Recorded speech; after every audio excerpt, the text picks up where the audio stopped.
Marty, will you stop making that noise? Marty, great Scott, will you stop making that noise? I need to tweak the DeLorean. I need to come up with some kind of way of making us go back to the future, Marty. Marty, great Scott, will you please stop making that noise? I can't concentrate. Marty, please. Oh, Marty, great Scott. Marty. Ah! Hello. And today I'd like to talk about being extremely intelligent. And specifically, I'd like to talk about the downside of being extremely intelligent. Now, everyone knows of the positive sides of being extremely intelligent. Intelligence is associated, albeit weakly, with income. It's associated with education. It's associated with altruism. It's associated with abstract thinking. It's associated with believing in democracy. It's associated with low criminality. It's associated with health. It's associated with just about anything that allows you to get on in life. And this is why intelligence is associated with socioeconomic status at about 0.5. Intelligence, cognitive ability, allows you to solve problems and allows you to solve those problems quickly. This is the essence of certainly under Darwinian conditions, of getting on in life. Until 1800, until the Industrial Revolution, there was a substantial correlation between how intelligent you were and how many surviving offspring you have who were being selected for intelligence. Intelligence can be understood in general to be a good thing. There are, however, downsides to intelligence, and that's what I want to look at today, the downsides to intelligence, and in particular downsides to having outlier high intelligence. So these geniuses that you may have heard of, the genius, one of the markers of the genius, the great inventor, the Da Vinci, the Doc from Back to the Future, these kinds of people, one of the markers of these people is they have outlier high intelligence. They are extremely intelligent. Now here, this is brilliant in terms of inventing things, in terms of making things, in terms of solving cognitive problems such as time travel, but it's not so good in terms of getting on in everyday life. And so that's what I want to look at today, i.e. these people will be unhappy. Intelligent but unhappy. Now, there was a very interesting paper by somebody called Crespi, and what they found, they did a genetic analysis, and what they found is that the alleles that are associated with autism cross over with autism. By the way, is a condition that is characterized by basically blindness to feelings. And we'll look at it in more detail in a minute, but autistics tend to be absolutely focused on systematizing, solving problems, seeing the world in a systematic, logical way, and as a consequence, it seems they are very low in empathy, which sits at the other end of the spectrum. Empathy is the ability to read signals of other people's feelings, to understand other people's feelings, and to be interested in feelings. They are low in that. So it was found that alleles that are associated with autism, i.e. with being low in empathy and high in systematizing, cross over with the alleles that appear to be associated with very, very high IQ indeed. Now, why with very, very high intelligence? Now, why would this be the case? Why would these two things cross over? Well, as I say, the most obvious reason is this divide between systematizing and empathy. If you want to do well in an IQ test, and the IQ test is a measure of intelligence, remember, then you have to be able to think in a very analytic way. You have to be able to think in a highly systematic way.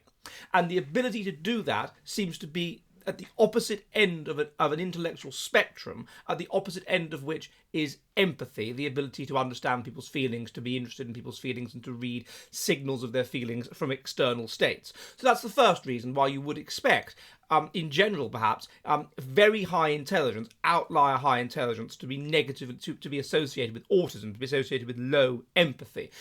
The second reason is that part of being able to solve a problem is that you can take in lots of information. You can take in loads of information. The more information you have, the more subtle is your understanding of the problem, the better you can solve a problem. The more you know about a given problem, the better you can see all of the different connections and the way the thing's working, and therefore better solve the problem. The more you have to have more information. It's known that intelligent people do take in more information. For example, it's been found that in resting state, the size of the pupil is larger among people with high IQ than it is among people with low IQ. Why is this? Well, the pupil is the interface between the brain and the world, and so obviously the larger the pupil is, the more information it can take in. So taking in lots of information, this is something that's associated with very high intelligence, but it's also something that's associated with being autistic. People who are autistic will notice little details details. They will take in lots of information, and they will easily become overstimulated. And this will make them hypersensitive to things like noise and smell and touch. You'll get people who are autistic that can't wear certain fabrics. They will be hypersensitive to external stimuli. This is true of people that are highly intelligent, and you can see how it's true of people who are autistic, and so you can see how the two things would cross over. The next thing that is being very interested in things. Autistics are interested in things rather than people. They don't tend to be particularly. I know a case of an autistic girl, for example, and she's interested in frogs. They tend to have special interests. Her special interest is frogs. She's interested in things, and the thing she's interested in is frogs. That's her special interest. I know a case of another girl who was interested in Victorian England, to the extent that aged 7 or 8, she would dress up exclusively in Victorian clothes and try to eat exclusively Victorian food. Special interest, being interested in things. This is associated with autism, but it's also associated with intelligence, because to have the motivation to solve a problem, a difficult cognitive problem, then you've got to be really interested in these abstract things and not distracted by feelings and emotions and people. So you can see how it crosses over there. And it also means, of course, that autistics have trouble making friends, as perhaps to very intelligent people, because they're not really interested in friends, because friends aren't a thing. Friends are a relationship, an interaction. They're not a thing. So this is a bit of a problem. Thirdly, a problem with autism is literalism. That is to say that if I were to say, "Oh, we'll break a leg," then you'd think I literally mean break a leg. Now, this is something that you would expect to be true of people with high cognitive ability as well, because if you have high cognitive ability, you want everything to be precise and logical and analytical. And metaphor is not precise or logical or analytical at all, and so metaphor is confusing. It's not a good thing. It causes problems for the mind. So we don't want that. That's no good. Hard to say how you feel. This is another interesting thing. So hard to articulate how you feel. Well, as people become more intelligent, intelligence can be understood as a sort of pyramid. At the bottom of the pyramid, there are these various abilities that are weakly associated with intelligence, such as the ability to throw a ball, the ability to drive a car, the ability to throw a dart, that kind of thing. As you move up, you have then these three larger intelligence abilities: mathematical ability, spatial ability, and linguistic ability. And as you move up, then finally, these are all underpinned by something. People that do well in one of these do well in the others as well, in general. And so these are underpinned by a general ability. We call this general factor of intelligence, which is about 0.8 genetic. Now, as people become... The first thing to understand is that the different components of intelligence, linguistic, spatial, and mathematical, are G-loaded to a different extent. They're all markers of intelligence, but people that are very, very good at mathematical ability is, in general, a much better marker of how intelligent you are than being linguistically skilled. And we can all think of the stereotype of the very, very eloquent, verbally skilled person who has a degree in English literature or something, but it's not really very intelligent, and the sort of tongue-tied mathematics student who can't really express himself very well, but is extremely intelligent, extremely good at solving problems. Now, this is, again, crosses over with autism. People who are autistic, interested in things and systematizing, are often not very good verbally. There are exceptions, but they're often not very good verbally, not very good at expressing their feelings. And this is true, it seems, of people that are of high intelligence as well. Hard to say how you feel. They are able as well, this is to cut through the nonsense that's in front of them. So one of the things that they're not particularly interested in, people who are autistic, is body language. They have trouble reading body language. Why? Well, body language relates to empathy. It relates to external things that don't relate necessarily to solving problems. Well, it's external information. Feelings are external information. There are distractions from the solving of a problem. And so you can see how, again, this would cross over with intelligence and autism. So you have all of these ways in which extremely high outlier intelligence crosses over with autism. Now, autistic people, of course, tend to have trouble in life. They tend to have trouble getting on with people. They tend to have trouble at work. They tend to have trouble getting relationships. They tend to have trouble making friends.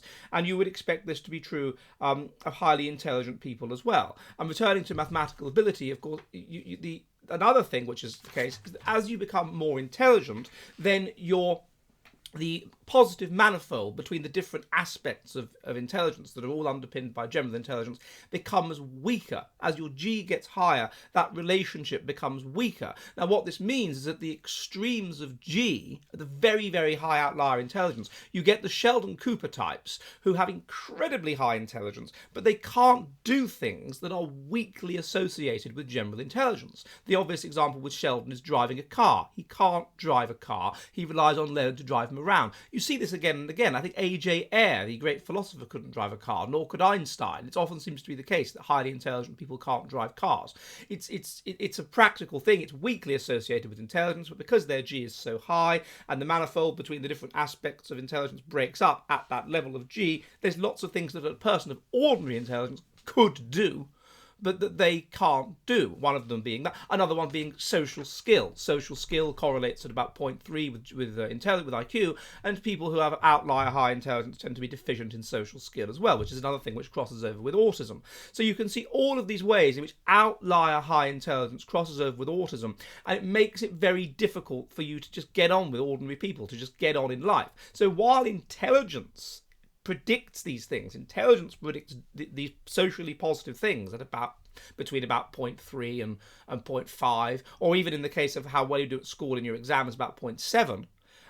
These are only correlations. These aren't a correlation of one. And it means that at the outliers, at the extremes of very, very high intelligence, you can get people that actually do quite badly at school, let's say, because they can't play the game. They're totally focused on the one thing that they're interested in, mathematics or whatever, and they don't care about anything else. A good example of that would be Isaac Newton. Isaac Newton did not do particularly well in school, possibly in part because he wasn't motivated to do the kind of stuff they were learning in school at the time, which was Latin and Greek. What he was interested in was maths. Then equally, he didn't do particularly well at university, and he had to have a second oral exam. In those days, you passed your degree via an oral exam. He had to kind of do it again, which was considered rather shameful because he sort of almost failed the exam the first time, and they wanted to make sure he was clever enough to be awarded a university degree. Of course he was clever enough. He was more than clever enough. He was just, in a sense, lazy. He was only interested in doing the aspects of the degree which interested him, and he wasn't interested in doing the other aspects of the degree. And you find this again and again with extremely intelligent people. Francis Crick is another example. He was rejected from Oxford or Cambridge, I think, so he didn't go to the best possible university. There are many, many examples of this, of people that the education system, in a sense, fails them because the education system predicts you do well in the education system if you have normal range intelligence. Then you're geared up to do well in the education system. But if you have outlier high IQ, outlier high intelligence, then you won't necessarily do so well, although you will come to fruition later. So basically, intelligence, very high, outlier high intelligence correlates with autism. To some extent, you could argue that intelligence full stop correlates with autism because a part of it is analytic thinking and this crosses over with autism. But certainly, outlier high intelligence correlates with autism to the extent that it might be considered disabling. Now, another paper by Karpinski et al. Actually looked at members of Mensa, which is the high IQ society. Now, one of the problems with that is not everybody that has outlier high IQ joins Mensa. There's a certain kind of person that's going to join Mensa that's going to identify as highly intelligent and see themselves as highly intelligent and therefore want to take the exam and therefore want to join Mensa. So that's have some caution there. But what she found was that not only does outlier high IQ correlate with autism, it also correlates with anxiety and depression. Now, it seems the reason for this is it's mediated by autism. So outlier high IQ, you have aspects of autism. You have aspects of autism. You can't cope with the world. You don't understand social rules. You don't understand how to deal with people. You lose friendships all the time. Lots of things don't make sense. You become easily overwhelmed. And so consequently, you become anxious and you become depressed. So there is this relationship for that reason between outlier high IQ and being anxious and being depressed.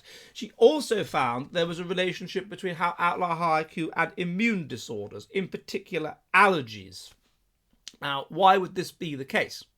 There are two possibilities I can think of. One is that people that have outlier high IQ have mutations which cause them to have outlier high IQ, and therefore they have other mutations as well. And among those mutations would be things like allergies. But I'm not sure that's likely to be the case necessarily, because then she would have found other problems that would be associated with mutation. Another one is simply that if you have outlier high IQ, you have elevated sensory perception. As I said, you take in all this information. You are overwhelmed by all this information. You are hypersensitive to the world around you. You have hyper awareness. You have intense awareness of everything. Now, if that is associated with being anxious, then what that could potentially lead to is the nocebo effect. The nocebo effect is the opposite of the placebo effect. The placebo effect is when, through psychological mechanisms, you get better physically. The nocebo effect is where, through psychological mechanisms, you can become ill. It's how things like witchcraft work. If you believe that the witch can curse you and you believe it really strongly, then it can kill you because of the nocebo effect. And there may be some evolutionary advantages to the nocebo effect. There's no point going into those here.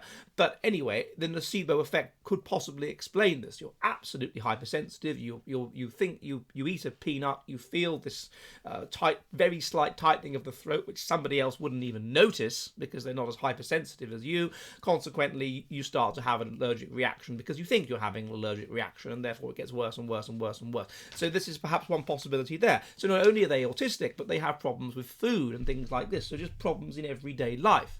So you can now what this is going to mean as well. Another problem is that there's going to be very few people that you can talk to. If you have outlier high IQ, first of all, you're going to have to find people that are going to be tolerant of your quirks and your lack of social skill and your directness and things like this. And there aren't going to be that many people like that. Most people are going to just be the non-player character types who are going to get very upset if you question the current ideology. And the other problem is that you're going to find a lot of people just beneath you and not very bright. And so you're going to have to learn to be tolerant of so that you can get through life of people who you will just find to be your intellectual inferiors, basically. So this is a real problem. So you can see how people who have outlier high intelligence are to some extent going to have a rotten life because they're going to be autistic, basically. They're going to be anxious, they're going to be depressed, they're going to be hyper aware, they're going to have problems dealing with things, just the little problems of life like noise and smells and changes as well. They like routine precisely because perhaps they become anxious. They like routine, they hate change, but change is going to happen, and so they're going to have an unpleasant time. Now, in people who are intelligent even within the normal range, though presumably this is exaggerated among the outlier high IQ, there is also a correlation with openness. What does openness mean? Openness means that you are open to interesting ideas, you are open to new things, you are open to new possibilities. Why does this associate with intelligence? Well, if you are trying to solve a problem and you can be open to all kinds of possible ways of solving that problem, then you are more likely to solve that problem. And the essence of doing well in an IQ test, of course, is solving a particular problem. So they are high in openness, and openness, it's a personality trait, correlates with the IQ at about 0.3. Now, what's that going to mean? It's going to mean that they're going to be open to unusual ways of thinking, to ways of thinking which are taboo, to ways of thinking which an ordinary person would reject out of hand because they would see that to their benefit to do so. So you might expect intelligent people, highly intelligent people, to dabble, to at least be open to looking into and exploring things which ordinary people would think were weird. And they would get socially shunned and they would get themselves into trouble as a consequence of this. A good example is someone like Hans Eysenck. He was very interested in human biological differences, and this got him into all kinds of trouble. A lot of people in his position that weren't quite as intelligent and thus lower in openness would think, oh, well, I'll leave that alone. That might get me into trouble in my job. I'll leave that alone. But no, he went and looked at this issue of human biological differences and intelligence and that kind of thing. But there were also other things that he was prepared to look at. He did studies on astrology and whether there was any truth in astrology. There's all kinds of wacky stuff that he looked at. It's a known phenomenon that very highly intelligent people will at least look at the possibility of wacky stuff being true, of out there stuff, of taboo stuff being true. They will be contrarians. They will be pulled towards that which will offend ordinary people, because that's how you solve problems. Always, if you solve an important problem in academia or in science, it will offend against vested interests. It will always do that. There will always be those. Therefore, there will be good reason to not touch these areas. Don't touch the forbidden areas. It will get you into trouble. But if you're low in empathy and don't really care about feelings, and remember this correlates to some extent with outlier high intelligence, then first of all, you don't care about people's feelings. You regard that as a distraction from the systematizing, which is all important. And secondly, even if you did care about their feelings, you wouldn't be able to properly read or understand what they were. You would be a bit autistic. And so consequently, you'll be perfectly happy to look into these taboo areas or into areas that would make you, people would make you considered strange, such as astrology or whatever. So that's one thing, openness. Another correlate of being intelligent is being trusting, being naive. So why is this? Well, it's probably because intelligence has developed as societies have become more bonded and whatever, and closer bonded into more complex organisations in which it's necessary for trust to be higher. So on this level, you might expect people who have outlier high IQ to, and there's some evidence for this as well. Myself and Bruce Charlton look at this in our book, The Genius Famine. You might expect such people to be childlike, to be naive, to be unworldly, and they would need other people who were less intelligent but more kind of streetwise than them to look after them. So you might expect them to be very, very high in trust. Another issue is that people who are intelligence in general, and thus it may also be true to some extent to people of outlier intelligence, seem to be low in what we might call instinct, or being prone to our cognitive biases is another way of putting it. So myself and Dimitri van der Linden have looked at this. Over thousands of years of evolution, we have developed certain cognitive biases, such as a desire to pass on our genes and to want to have children, such as it were, ethnocentrism and a desire to extend our ethnic group, which is an extended genotype essentially, in wars with other ethnic groups, such as a desire to be religious and believe in God. It seems that this is heritable. It's about 0.4 heritable. You see it in all societies. It's associated with physical and mental health. Weakly at about 0.3. It's associated with fertility. It's clearly been selected for. We tend to become more religious at times of stress. We become instinctive, as it were. We become open to our cognitive biases at times of stress, and so this implies it's another thing that's been selected for. I call it an instinct, or you can call it a cognitive bias, whatever you want to call it.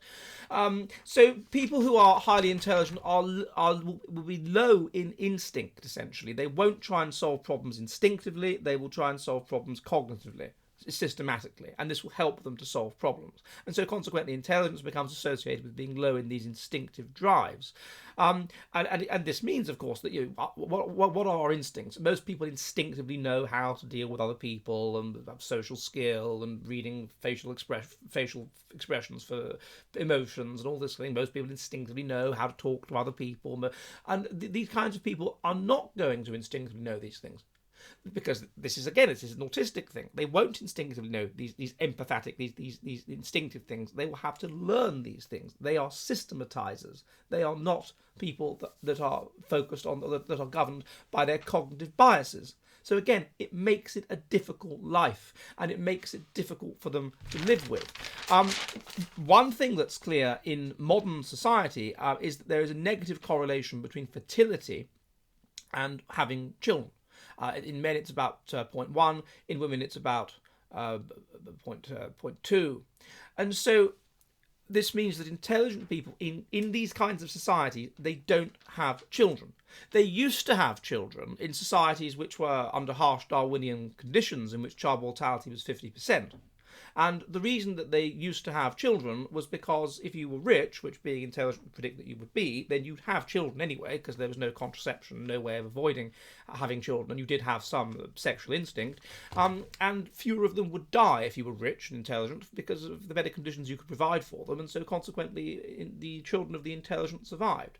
Now, once this changed and there was no child mortality and there was contraception, which meant that you didn't have to have children if you didn't want to, then intelligent people who remember, would be more focused on things, less focused on relationships, less focused on empathy, more focused on abstract things, more focused on all this kind of stuff, openness and having interesting life experiences and whatever, would find themselves disinclined to have children and intellectually able to stop having children via contraception. And so large families would become a product of basically of religious people who really want to have children for religious reasons, and of low IQ, because those people are inefficient users of contraception or too impulsive to use contraception. And this is what's happened. And so consequently, intelligence, once a certain level of societal comfort is reached, is negatively associated with having children. Outlier high intelligence, it seems, is almost always negatively associated with having children. If you look at these people who are geniuses, and we look at this in the genius famine, then massively, even under Darwinian conditions, where child mortality is 50%, not 1%, and people are very religious and whatever, they still don't have children. A, because they don't want to have children, and B, because they're not able to form proper relationships with people in order to have children. And so what this makes me think is that the reason perhaps why we've never got to Mars, the reason why we've never engaged in intergalactic space travel or whatever, is that there is an inbuilt aspect of intelligence which means that it can't go beyond a certain level. Because if it goes beyond a certain level, then intelligence is maladaptive. Intelligence is associated with autism, intelligence is associated with allergies, intelligence is associated with being too high in openness and too open to things, intelligence is associated with being very low in exactly the instincts which allow you to survive under Darwinian conditions. And we know that under Darwinian conditions, we're using computer models, the group that is more positively and negatively ethnocentric, i.e. cooperates internally and is lethal externally, that group is more likely to survive under Darwinian conditions, under computer models where they test these different kinds of groups, some which are always cooperative to everybody, some which are cooperative to nobody, some which are only cooperative to the outsider, and so on. It's that group that survives.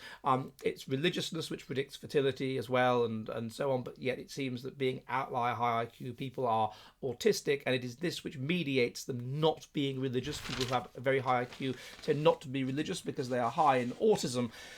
And so autism means that you don't see evidence, you don't perceive feelings behind external signals, and therefore you don't perceive a god, i.e. a feeling, a set of feelings behind things in the world.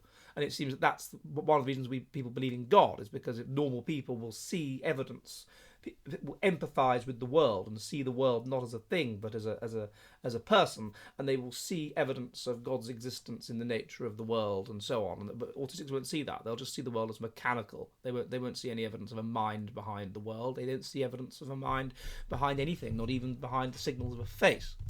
So this means that intelligence, although it's a jolly good thing within the normal range, can be a very, very bad and debilitating thing when we're not in the normal range, when we're talking about people that have outlier high intelligence. And the main reason for this is that outlier high intelligence seems to strongly cross over with aspects of autism, and therefore with an inability to be instinctive, with an inability to empathise, and with an inability, and so on. So next time you meet a person who has outlier high intelligence, or you see somebody who has outlier high intelligence, like Dominic Cummings or whatever, being pilloried in the media, you should feel a bit sorry for them. They can't help themselves. They are childlike, they are naive, they are to some degree autistic, and all they're focused on is systematizing. All they're focused on is the truth. And therefore, if someone that has these kind of traits asserts something to be true, no matter how offensive it is, there's a strong likelihood it might well be. Well, thank you very much, and if you've enjoyed this, then please do subscribe. Please subscribe on here and press the red button so you get notifications, because YouTube is, of course, being anti-truth, is trying to crush this channel. You can support me on Subscribestar. You can also support me on another thing in the link, but I won't go on about that because it's Subscribestar that's the one that is pro free speech. And you can send me an offline super chat. You can also donate that way, because I've been thrown off PayPal for talking the truth. So please do that if you want to support this channel. The Subscribestar and offline super chat, the links are below, and I will see you soon. And remember, be nice to your highly intelligent friends, and great Scott, goodbye.